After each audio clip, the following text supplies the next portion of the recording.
Hey everybody, how you doing? Uncle Vinny here. You know what's coming up? That's right, Health Chat. Grab a cup of coffee, sit back, relax, and enjoy the show. Hey everybody, I'm Dr. Nick Circolone. Well, today I just wanted to come to you and we're going to actually rehash a couple of things. We talked about hand pain before, but today I specifically want to talk about carpal tunnel. Carpal tunnel affects a majority of people. If you use your hands, you probably have some carpal tunnel. I will tell you this, there's a test called an EMG, electromyography, and what that does is it checks for the speed of the nerve. It's called exoplasmic flow, and it's called the speed in that nerve, and from point A to point B. Now, when we see a slowing of that, it usually indicates that there is a compression of that nerve somewhere. I would say 95% of the cases that we do an EMG on in the upper cervical, we will find that they have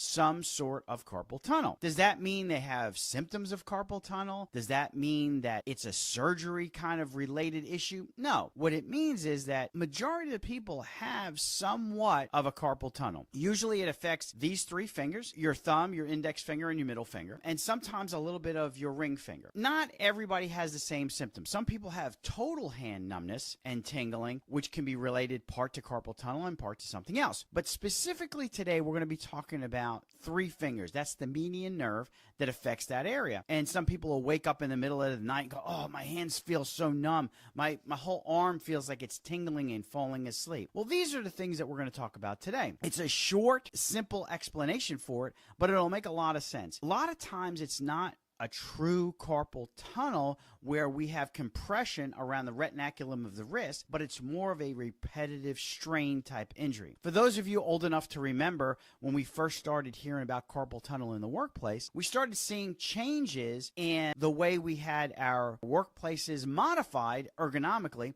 to fix some of this. You're probably old enough to remember the bent keyboards or the pillow mouse covers. These were all designed to help decrease pressure around that retinaculum and decrease pressure of the forearm, which can cause repetitive strain injury. Now, repetitive strain injury usually occurs from the elbow down to the wrist. A lot of times you'll see that the wrist is extremely sensitive and painful, but the problem is upper forearm and closer to the elbow, those muscles up there. There's a muscle called the pronator teres, and you have a supinator muscle which rotates it up. So your hand rotates back and forth. So the palm up is supination, the palm down is pronation. So these muscles right here can affect that median nerve, giving you the same symptoms as carpal tunnel. So what do you do for that? We have 27 bones in the hand. We have an ulna and we have a radius and we have a humerus. Ulna and the radius can be adjusted just like every other bone in the body. The hand can be adjusted. So when you come into the office and we find out that, hey, you have some carpal tunnel symptoms, maybe not a carpal tunnel directly, but carpal tunnel symptoms, we evaluate that and we find out, is it carpal tunnel true or is it more of a repetitive strain injury? And I will tell you this, majority of the time, it's repetitive strain. So that's a fixable thing. If you have thumb soreness, that could be related to not carpal tunnel, but to repetitive strain. So what we do is we'll work on the forearm muscles, we'll work on the ulna and the radius, and we'll adjust the wrist as well. And a lot of people, their symptoms go away. Once we adjust you, does that mean that you will never have symptoms again? No. What that means is that we found the problem. We've corrected the problem. Now it is your job to use the exercises that I give you specifically for those repetitive strain type movements to decrease that pain. Once we decrease that pain, once we decrease that tension, the symptoms will go away. If the symptoms reoccur, sometimes we have to stop the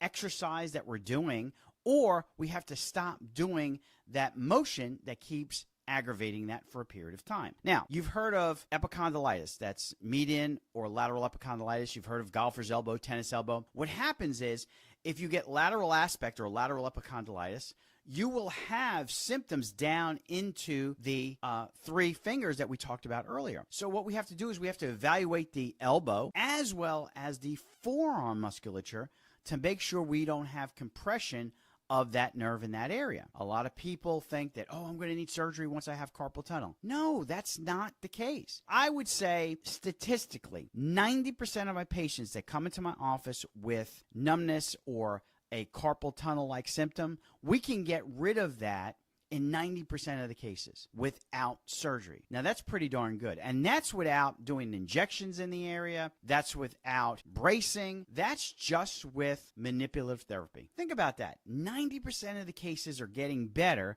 through manipulative therapy. This is the statistics I see in my office after we work on that area. And the key is, once we get the pain and the irritation off that nerve and we get function back into the joints and we get function back into the hand, if we do those exercises, the chances of it coming back are lessened considerably because you're doing those exercises at home. Now, there are some people that it affects them when they sleep. Sometimes I'll go to sleep and I'll wake up because I sleep like this and my hands are numb and tingling. Once I get up, once I'm moving around, it goes away.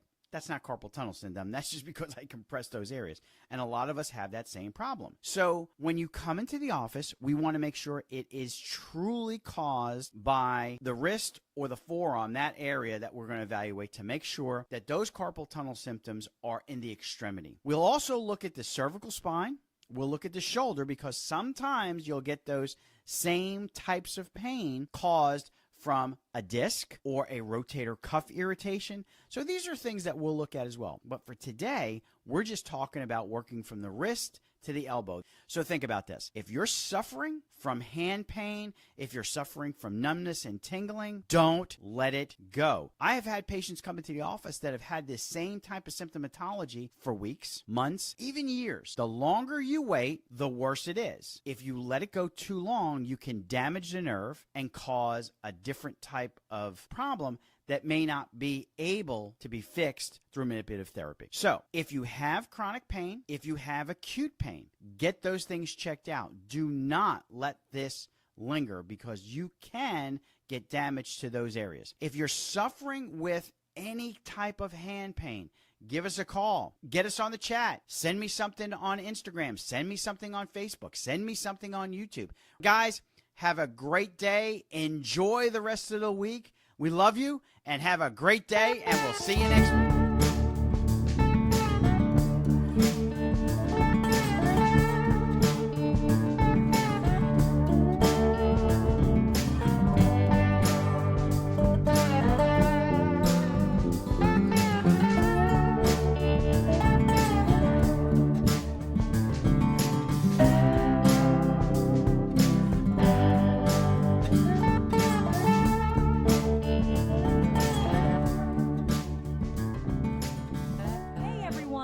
Today, I'm diving into a topic that's super relevant for anyone who's ever felt that annoying wrist pain or numbness after a long day at the keyboard or maybe after a marathon gaming session.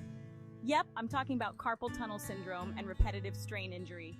So let's break it down. First up, carpal tunnel syndrome or CTS. It happens when the median nerve, which runs from your forearm into the palm of your hand, becomes pressed or squeezed at the wrist. Think of it like a highway getting jammed up with traffic. This nerve controls sensations to the palm side of your thumb and fingers, except the little finger. So when it's squeezed, it can cause some pretty uncomfortable symptoms. Now, symptoms can range from mild, occasional numbness in your fingers to severe pain and even muscle damage in severe cases. And trust me, you don't want to ignore these signs because they can get worse over time. Moving on to repetitive strain injury, or RSI. This isn't just one condition, but a family of conditions caused by repetitive motion or overuse of a particular part of the body. This can be anything from typing, clicking a mouse too much, or even texting. RSI is sneaky because it builds up slowly, starting with slight discomfort and escalating to pain, and in some cases, disability if not managed properly. So, what can you do about it? First, recognize the symptoms early. If you start feeling pain, numbness, or a tingling sensation in your hands or arms, don't brush it off. Adjust your workspace. Make sure your desk setup is ergonomic. Think about your chair height, keyboard, and mouse positioning. Take frequent breaks. Yes, that's right. I'm giving you a perfect excuse to take a mini break every hour. Stretch, walk around, do some wrist exercises. And if things don't improve, definitely see a healthcare professional.